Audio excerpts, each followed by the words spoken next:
Reza 25 tahun. Seorang pemuda yang bekerja sebagai petugas kebersihan di sebuah perusahaan arsitektur ternama. Ia memiliki bakat menggambar terpendam. Setiap malam setelah kantor sepi, Reza membersihkan ruangan para arsitek. Sambil memegang sapu, ia sering terpaku melihat maket gedung-gedung megah. Di waktu istirahatnya, Reza sering menggambar desain bangunan di balik kertas-kertas bekas laporan yang sudah tidak terpakai. Suatu malam, Pak Baskoro kembali ke kantor karena tertinggal dokumen penting. Ia menemukan Reza sedang asyik menggambar di meja pantry. "Apa yang kamu lakukan di sini? Tugasmu membersihkan lantai, bukan mengotori kertas," tegur Pak Baskoro dingin. Reza tertunduk malu, meminta maaf, dan segera menyembunyikan kertas kusamnya. Perusahaan Pak Baskoro sedang buntu dalam mengerjakan proyek taman kota terintegrasi. Tidak ada satupun desain dari timnya yang memuaskan klien.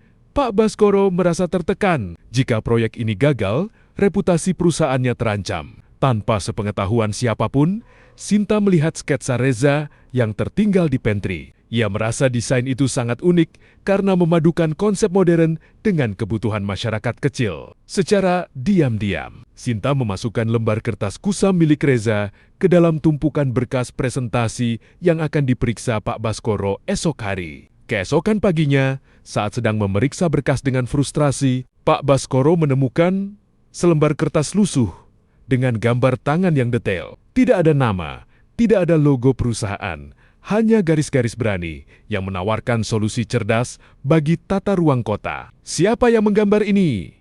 serunya di ruang rapat. Semua arsitek muda terdiam. Tidak ada yang mengaku. Pak Baskoro mengingat kejadian di pantry. Ia segera memanggil Reza yang saat itu sedang mengepel koridor. Reza dibawa ke ruang rapat. Pak Baskoro melemparkan kertas itu ke meja. "Jelaskan konsep ini." Perintahnya singkat. Dengan gemetar, namun perlahan-lahan menjadi percaya diri, Reza menjelaskan visinya. Ia tidak bicara soal kemewahan, tapi soal aksesibilitas untuk semua orang, termasuk mereka yang berada di kelas bawah. Ia menjelaskan bagaimana setiap sudut bangunan bisa berfungsi maksimal tanpa biaya tinggi. Pak Baskoro terdiam lama.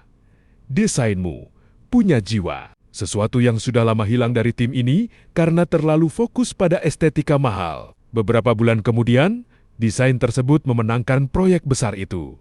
Namun, Reza tidak langsung menjadi arsitek. Pak Baskoro dengan ketegasannya memberikan Reza beasiswa penuh untuk menempuh pendidikan formal arsitektur. "Aku tidak ingin kamu hanya punya bakat, tapi juga ilmu," kata Pak Baskoro sambil memberikan sebuah set pena gambar profesional. Kini, Reza tidak lagi memegang sapu di kantor itu, melainkan memegang penggaris dan pena, berdiri sejajar dengan mereka yang dulu memandangnya sebelah mata. Di pusat kota yang sibuk, berdiri sebuah gedung perkantoran megah yang dikelilingi oleh beton dan aspal. Tidak ada ruang untuk hijau, hanya abu-abu sejauh mata memandang. Di sana, hiduplah seorang pria bernama Pak Anwar. Seorang petugas kebersihan yang sudah bekerja selama 30 tahun. Setiap hari, Pak Anwar melihat ribuan orang lewat dengan wajah tegang, mata terpaku pada ponsel, dan langkah yang terburu-buru. Mereka tampak efisien, tapi tampak kering. Suatu hari, Pak Anwar menemukan sebuah retakan kecil di trotoar beton, tepat di depan pintu masuk gedung. Alih-alih melaporkannya untuk ditambal semen, ia justru membersihkan tanah di balik retakan itu. Esoknya, ia membawa 1 biji mangga yang ia makan di rumah. Teman sejawatnya tertawa. "Anwar, kamu gila? Itu beton, tidak ada yang bisa tumbuh di sana. Lagi pula, siapa yang mau merawat pohon di tengah polusi seperti ini?" Pak Anwar hanya menjawab pendek.